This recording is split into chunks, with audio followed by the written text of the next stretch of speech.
What are you sighing, Stella? Bad luck. The tea has been broken into powder, and I can't drink it anymore. So I just threw it away. Don't waste it. You can brew it in tea bags. I'll show you a traditional way to prepare the tea today. You use a coffee grinder to grind tea?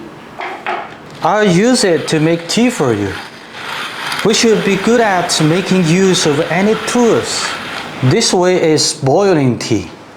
It's been popular since the Tang Dynasty in China. After grinding, it's still necessary to sift it.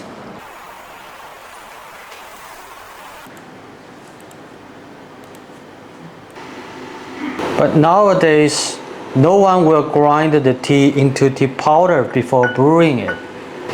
If you like to drink some other flavored tea, you can add the things you like to infuse it, like rose or fruits. You see? Your tea is ready. Try it, please. Ah, nice. I like it.